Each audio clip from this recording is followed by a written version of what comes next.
Comment est-ce que mon portefeuille Stock Picking a performé sur le mois de juillet 2025? C'est ce qu'on va regarder ensemble dans cette vidéo. Pensez à vous abonner à la chaîne et activer la cloche si ce n'est pas déjà fait.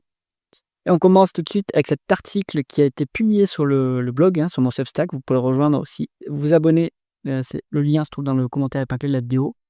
Donc, je fais tous les mois le suivi de mon portefeuille Stock Picking. Ce portefeuille, il est détenu en PEA. Il suit une stratégie value, alors plusieurs stratégies value. Et je vais vous détailler donc ce qui s'est passé sur le mois. On voit ici la répartition du portefeuille. Ceux qui suivent, depuis quelques mois le portefeuille, vous allez noter qu'il y a plus de lignes Vicat, donc j'en parle après. Maintenant, ma plus grosse ligne, c'est Jacques Metals. Ensuite, on a Téléperformance, Mori Construct. Alors on a Jacques Metals, Mori Construct, Téléperformance, Morel Prom. Et après, c'est des lignes un peu plus petites, soit des reliquats de lignes comme Aurebi, soit des titres que je garde pour, on va dire observation, c'est Pernod Ricard, mais je garde un seul titre. Et Havas, qui est une position que je compte faire monter. IDI, c'est également une petite position que je ne veux pas forcément faire grossir, je la garde en fond de portefeuille pour l'instant. Alors, sur Pernod Ricard, pas grand chose à signaler sur le titre en lui-même. Donc je rappelle ma thèse d'investissement, on était en bas de cycle sur les spiritueux. Donc je pensais obtenir un cours d'entrée intéressant et jouer un rattrapage de décote avec une reprise du marché. Pour l'instant, ça ne se reprend toujours pas. Les spiritueux, c'est toujours en grande difficulté. Et ça a été souligné ce mois-ci par le licenciement de la DG de Diageo. Donc elle a été virée. Pernod Ricard, eux, ils font des plans de restructuration, des plans de licenciement. Donc ils réduisent un peu le périmètre d'activité. Pour l'instant, on n'a pas de franche reprise. De temps en temps, il y a des petits rebonds du cours au gré des changements sur la guerre commerciale. Donc on a les droits de douane qui peuvent changer. Bon, ça, c'est pas un vrai catalyseur pour moi significatif pour croire à une reprise qui va venir maintenant, je sais pas, dans les prochains semestres. L'horizon de temps est de plus en plus repoussé. Donc, je garde le titre quand même parce que j'aime bien cette industrie. C'est un produit qui me parle. Voilà, j'aime bien le spiritueux comme industrie.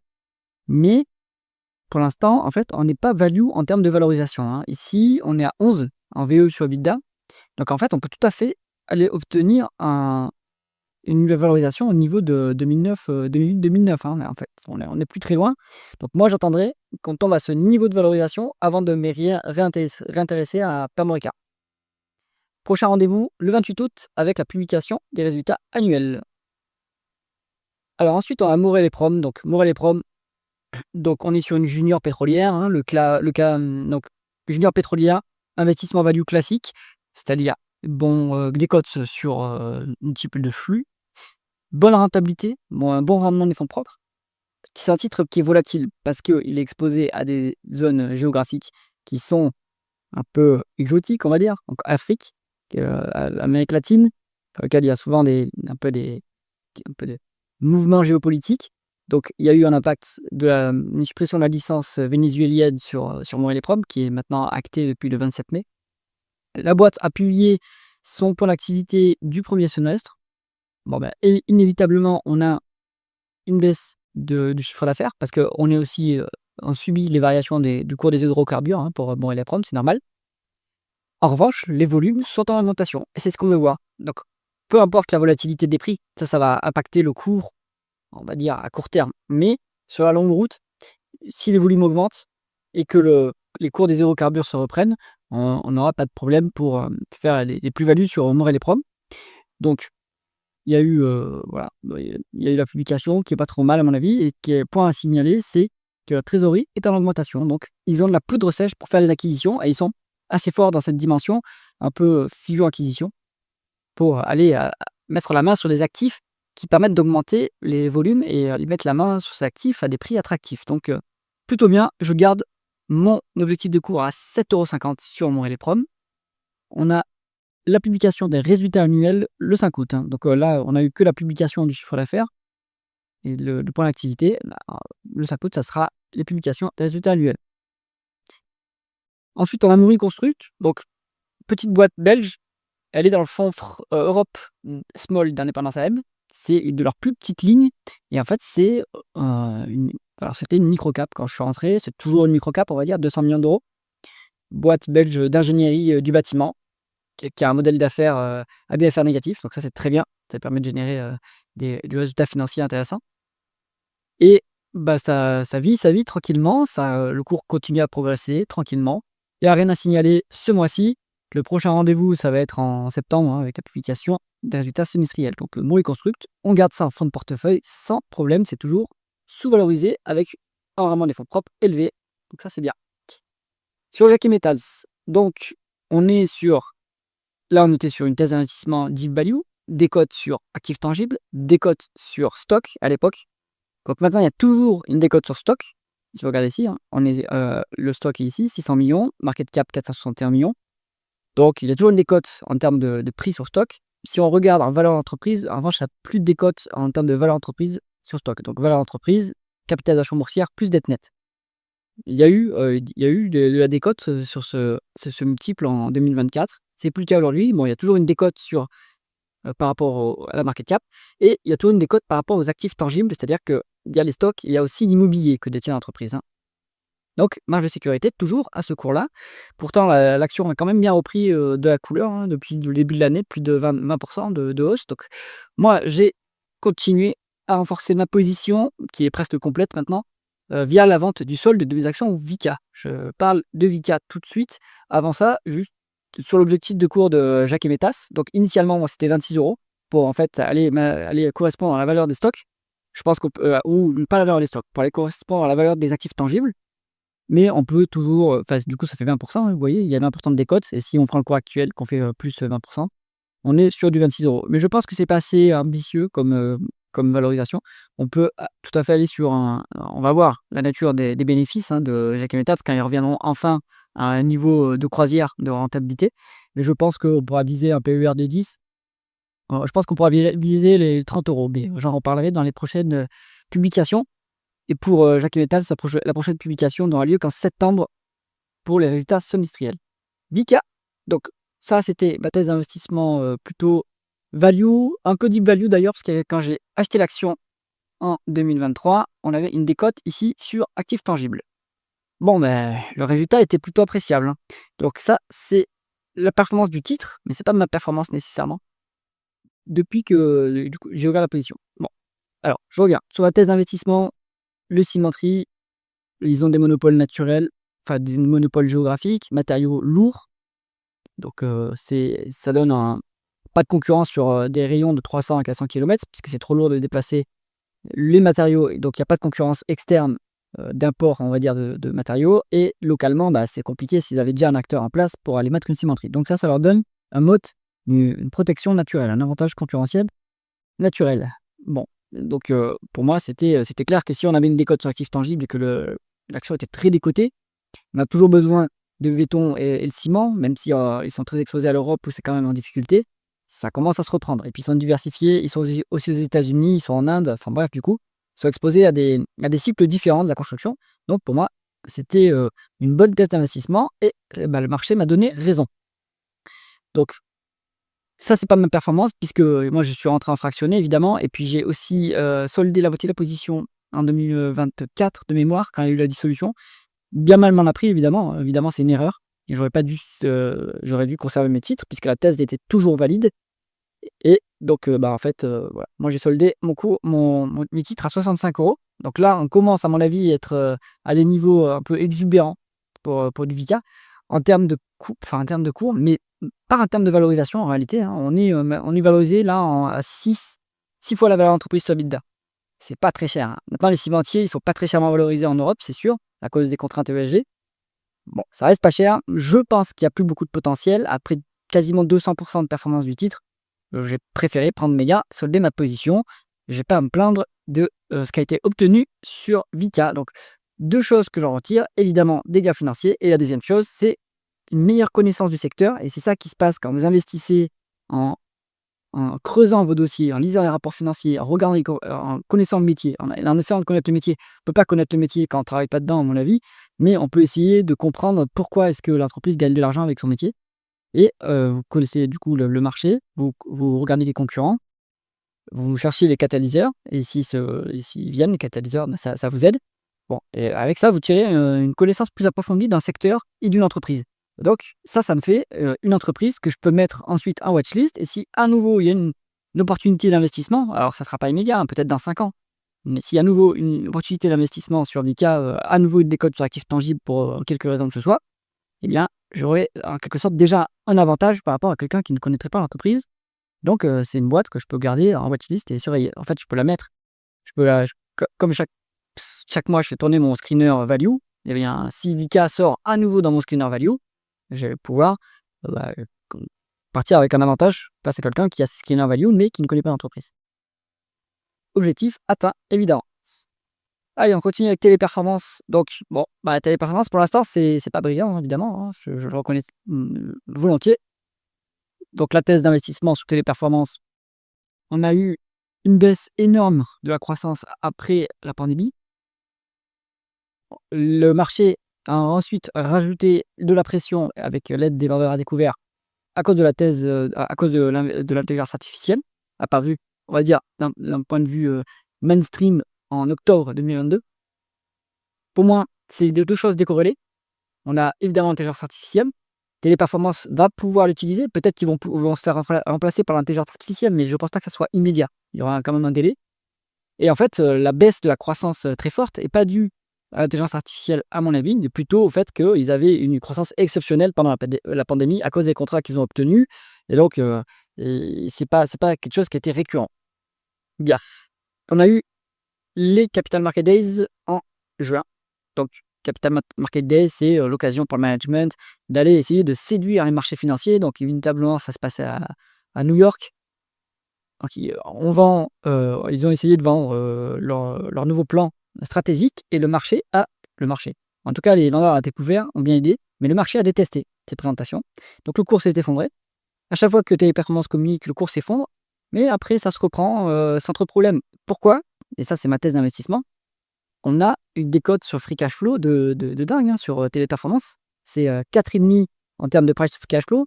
En termes de valeur d'entreprise sur free cash flow, si vous préférez cette mesure, c'est 7,5. On est au ras des pâquerettes. Donc l'entreprise, actuellement, elle génère d'énormes free cash flow parce qu'il n'y a plus beaucoup de croissance dans l'activité organique. Donc ils ne peuvent pas réinjecter du cash dans l'activité puisqu'il n'y a pas d'opportunité d'investissement. Donc ça ne sert à rien de réinjecter du cash dans l'activité classique. Alors ils injectent du cash dans l'activité service spécialisé, mais c'est pas du cash qui vient, c'est pas de l'autofinancement, c'est de la dette qu'ils font parce qu'en fait ils font de la fusion-acquisition quand ils essaient de développer les services spécialisés. Qui sont un segment qui croît assez vite, moduleux des impacts comme il y a eu par exemple l'annulation d'un contrat de NASA Pretaria avec un gouvernement qui a quand même un peu impacté la croissance au premier trimestre. Bon. Ma thèse d'investissement, moi, c'est que ça va se reprendre. Et je pense qu'ils ont mis un objectif de croissance pas très ambitieux. Ils ont mis entre 3 et 5% sur les 3 ans du plan de croissance annuelle. C'est pas énorme non plus. Donc, on est sur une petite boîte on est sur une boîte qui vivote tranquillement avec un petit peu de croissance et des multiples très très bas. Donc, l'entreprise, elle vous rend du cash en tant qu'actionnaire. Vous avez un dividende qui est quand même intéressant et vous avez des rachats d'actions. Donc, voilà, il y a de quoi patienter et puis peut-être qu'ils trouveront un relais de croissance à un moment donné et que le multiple se redressera. À noter également, le secteur continue à se consolider. Je répète qu'il y a 3 OPA en cours. Il y a T-Tech Holdings qui est sorti par son manager fondateur de la bourse. Il y a Telos International qui est racheté par la maison mère, qui s'appelle Telos Digital de mémoire. Et on a Taskers qui est également sorti de la cote par son management. Et nouvelle annonce, du coup, en juillet, on a Capgemini qui acquiert WNS Holdings. WNS Holdings, c'était une ancienne filiale de British Airways qui avait du coup mis toute son activité de service client chez WNS. Et en fait, après, ça a été spin-off. Et bah, du coup, Capgemini rachète. Donc, moi, je pense qu'on va maintenant vers un changement d'organisation du marché. Maintenant, on va avoir d'énormes acteurs ultra concentrés. Donc, les petits acteurs, ils vont être sortis de la cote ou rachetés par les gros acteurs. Mais on va maintenant aller vers un marché plus consulting, donc qui va recouper les activités de consulting, de BPO, donc externalisation de processus métier, customer experience, donc externalisation de services clients. Donc tout ça, maintenant, le nouveau concurrent de Téléperformance et de Concentrix, à mon avis, ça va être du Capgemini, ça va être du Accenture, ça va être des boîtes qui font du service, en fait, alors pour d'autres entreprises. Et donc ça montre du coup, enfin le marché se concentre, mais du coup, il y a aussi une plus grosse diversité d'activités. Donc à suivre tout cas, c'est intéressant ce genre de mouvement. Prochain rendez-vous sur, Téléperformance, c'est la publication des résultats annuels le 31 juillet. Voilà, c'est résultats semestriels, pardon. Sur Ruby, rien à signaler. Donc on a eu l'assemblée générale en juin, mais sur juillet, il n'y a pas grand-chose à signaler. Donc l'assemblée générale, on a eu l'élection de Patrick Molis et Anne Auvergent. Alors Molis, maintenant, il a quand même 10 du capital, hein. On a Bolloré qui a 6 du capital, ce qui est pas mal, et le gros actionnaire historique, qui est Ronald Saman, qui a déjà été élu au conseil de surveillance l'année dernière. Bon, il détient et aussi une bonne proportion, il doit détenir 5 Bon, donc on a des gens qui sont, on va dire, un peu mécontents de la gouvernance, qui commencent à peser un peu plus au capital. Ça, c'est bien. On a aussi Dassault, hein, la famille Dassault, qui est au capital. Eux aussi ne sont pas très alignés avec le management actuel. Bon, il y a des signes encourageants sur le BI, c'est que la gouvernance, donc les dirigeants actuels vont prendre en retraite, ils vont être remplacés dans la commandite. On rappelle, la commandite, c'est une forme de gouvernance où les managers les managers ont beaucoup de pouvoir sans avoir beaucoup de capital de l'entreprise. Donc, ils sont bien sûr exposés via leur fonds personnels s'il y a un problème sur l'entreprise, mais en revanche, ils détiennent fait 2 à 3 et ils ont un pouvoir discrétionnaire assez important.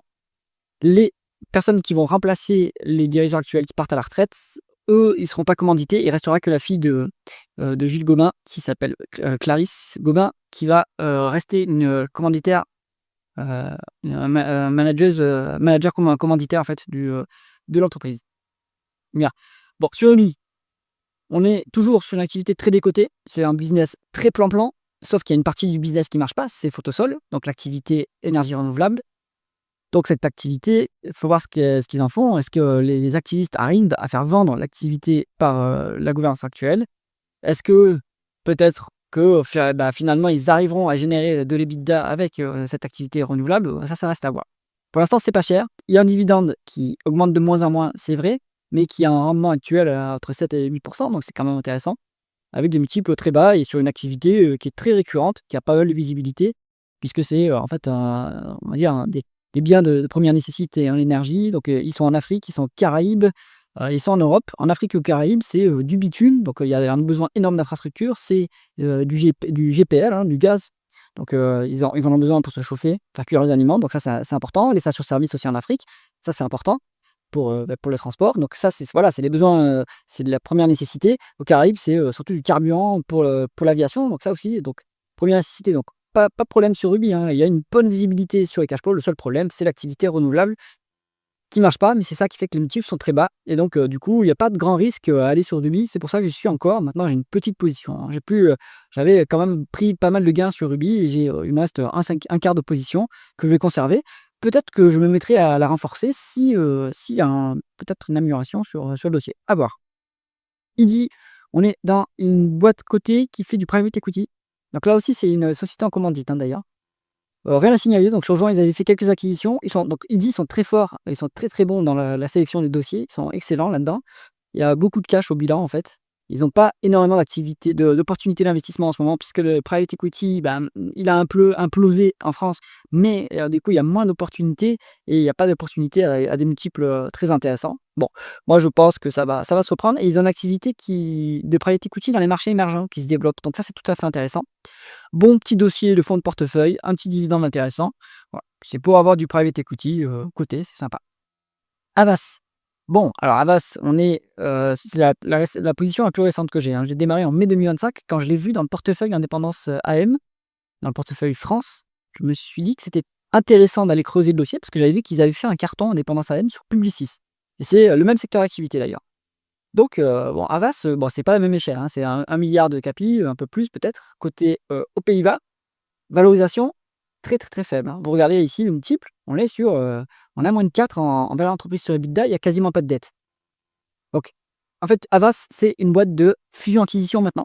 Pour faire de la croissance, ils vont aller racheter des cabinets de communication, de marketing à droite à gauche et ils vont consolider. Donc, ils sont très, très forts dans leur private equity, dans leur fusion-acquisition et à chaque fois, ils aiment à le rappeler dans les communications publiques, ils n'ont jamais dû déprécier du goodwill. C'est-à-dire qu'ils ont toute l'acquisition qu'ils ont faite ont délivré les résultats escomptés. Donc, ça montre qu'ils ne payent pas trop cher et qu'ils achètent des bons dossiers. Donc, excellent. Donc là, c'est plutôt un cas value classique. J'aime bien ce métier. Là, c'est un peu la même thématique que Téléperformance. On va avoir, potentiellement une disruption via l'IA, mais Publicis a réussi à montrer, qu'ils ont des résultats exceptionnels, même si, ils sont attaqués un peu par les acteurs, on va dire de la tech, hein, qui genre Meta, Alphabet et cetera, qui ont accès à de l'IA, mais Publicis arrive à tirer son épingle du jeu. Donc pourquoi pas pour Havas?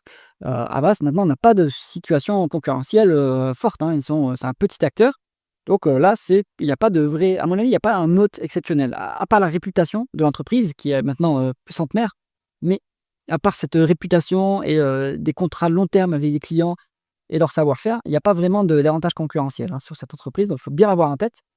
Donc bah, l'idée, c'est jouer dans un redressement multiple. Donc sur Havas, pas d'événement à signaler en particulier. J'ai publié sur le blog les résultats de Publicis, très bon. Pour moi, maintenant, le marché de la pub, c'est très concentré. Pub traditionnelle, j'entends. C'est très concentré, donc il y a plus que 3 ou 4 acteurs, gros acteurs, hein, et on est plutôt maintenant sur un marché un peu à somme nulle, hein. C'est-à-dire qu'il y a pas énormément de croissance et en fait, ils se volent, ils se piquent des parts de marché entre eux. Donc Publicis, les résultats qu'ils ont fait, on voit clairement qu'ils ont tiré les parts de marché sur les autres concurrents. Donc excellent, mais ça veut aussi dire pour Havas que la concurrence est rude, hein, donc va falloir suivre ça tranquillement.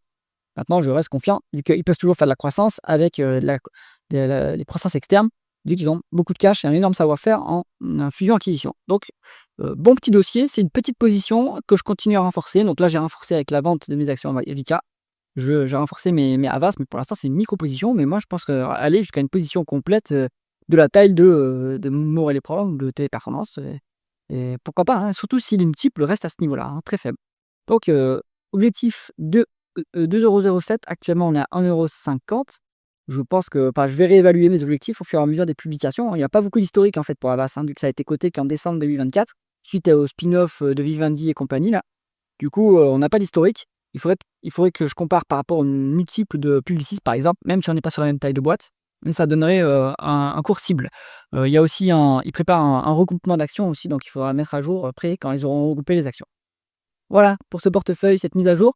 J'espère que ça vous a intéressé. Comme d'habitude, c'est partagé à titre informatif uniquement.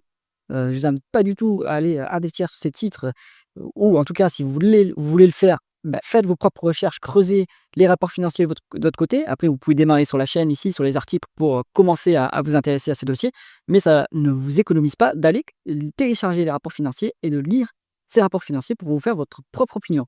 J'espère que cette vidéo vous a intéressé. Si c'est le cas, mettez un pouce vers le haut et pensez à vous abonner à la chaîne. À bientôt.